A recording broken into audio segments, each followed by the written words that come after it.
mengingat kepada Allah.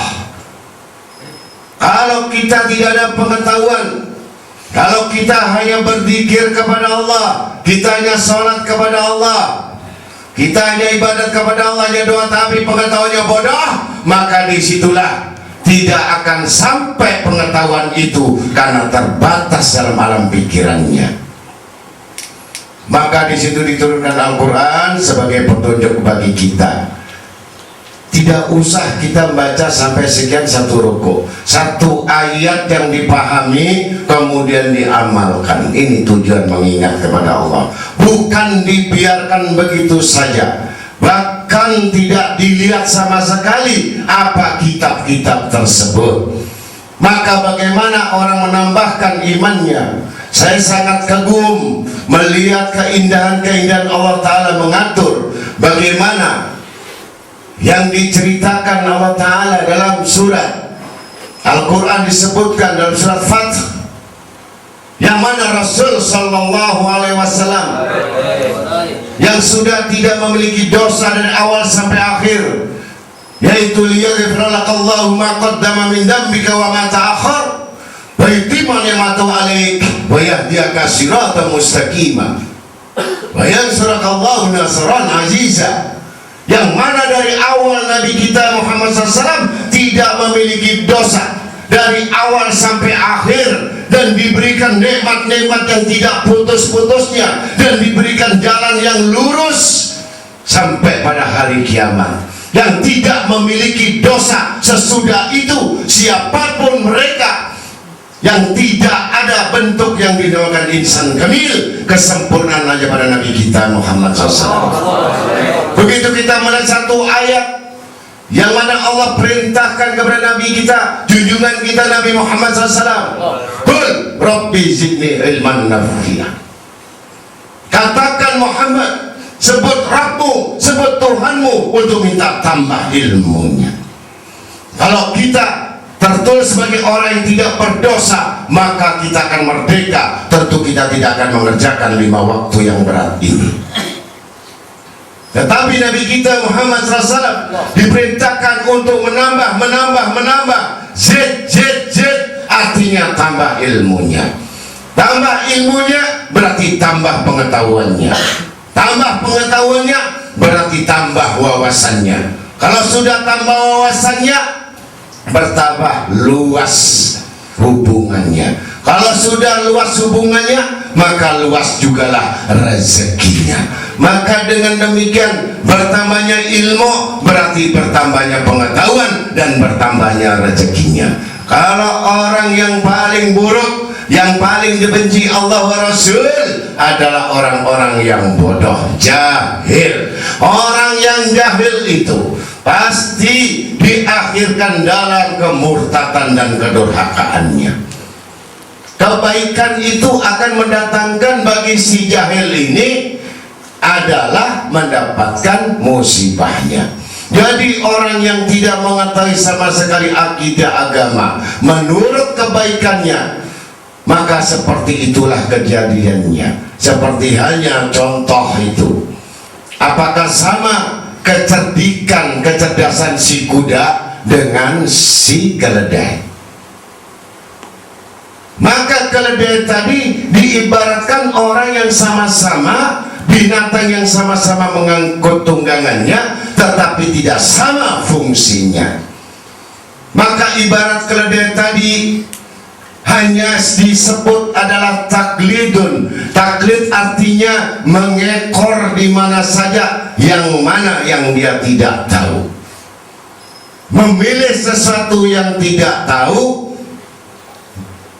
dan memutuskan segala sesuatu yang tidak tahu, dan bergerak pendapat petunjuk yang tidak diketahui, berarti perumpamannya seperti keledai. Pada suatu hari si keledai ini, ada 2 keledai yang dibawa oleh tuannya. Yang satu keledai ini membawa yang namanya kapas, kanan kiri membawa beban kapas. Si keledai yang kedua membawa karung isinya garam. Pada saat berjalan dua keledai ini sama tuan yang punya keledai tadi, si juragannya ini berjalan, sama-sama punya beban. Pada satu saat yang sangat terik, matahari yang sangat panas, berteduhlah yang namanya si juragan ini tadi untuk beristirahat di bawah pohon dan bernaung untuk istirahat. Di dekat pohon itu ada sungai. Akhirnya si keledai yang haus ini dua-duanya berbicara bahasa keledai. Kita sudah istirahat, yang mana tuan kita, juragan kita juga tertidur. Mari, alangkah segarnya kalau kita mandi dan sambil minum air. Maka pertama kata si keledai yang satu, saya nggak berani, kamu aja. Akhirnya yang punya beban garam ini masuk di sungai tadi. Maka dia menceburkan badannya, lari kanan kiri dan mandi dan minum. Akhirnya tidak berapa lama dia merasa aneh di dalam tubuhnya dan badannya. Ternyata terasa ringan dan terasa beban itu sudah tidak ada pada dirinya, karena sifat garam tadi kena air larut bersama air, tinggal karungnya saja. Maka keluarlah si keledai ini menceritakan kepada teman yang satu tadi, kamu tahu kau adalah sahabatku dan temanku. Begitu aku mandi, maka yang aku rasakan betapa ringannya beban ini dan segar kepada diri kita ini. Maka tambah luaslah perjalanan kita ini, karena beban sudah tidak ada lagi. Tanpa berpikir panjang, si keledai memang tidak punya akal. Di mana ada gerakan apapun yang dikatakan bagus, tidak berpikir panjang, ikut mandi.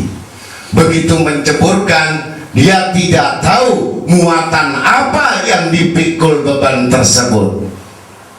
Maka beban yang dipikul tadi ternyata isinya kapuk atau kapas.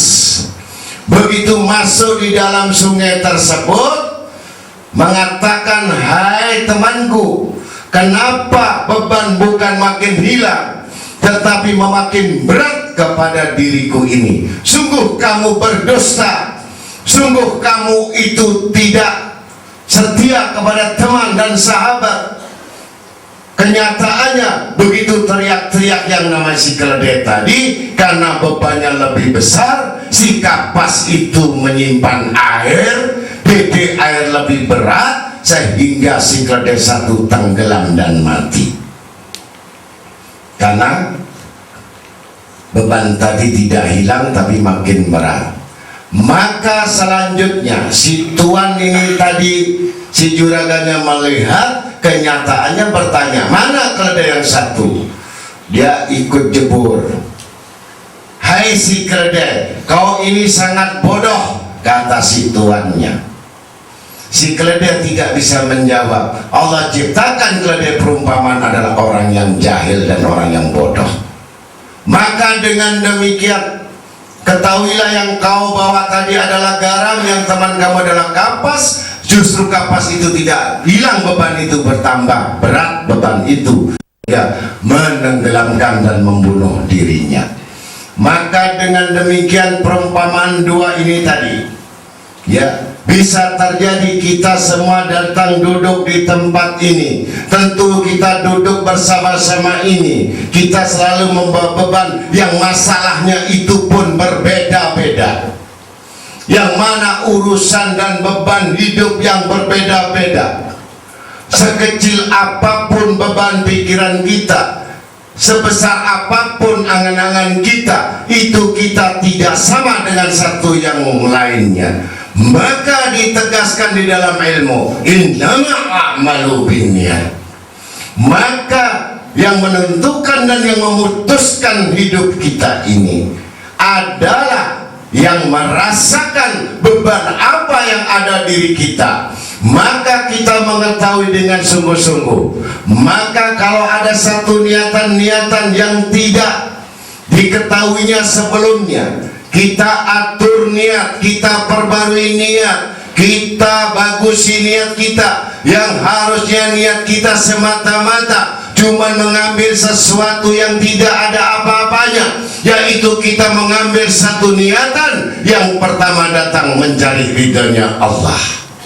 Kalau kita datang ikhlas karena ridhanya Allah, niscaya niat yang kedua bisa terjadi urusan pribadinya, yaitu urusan apa? Kalau yang seorang pemuda ingin mencapai jodohnya di tempat pengajian, kalau seorang yang putri remaja atau semua cita-citanya untuk mendapatkan semata-mata hanya apa pasangan hidupnya, maka tidak ditolak oleh Allah Ta'ala, akan diberikan niat itu.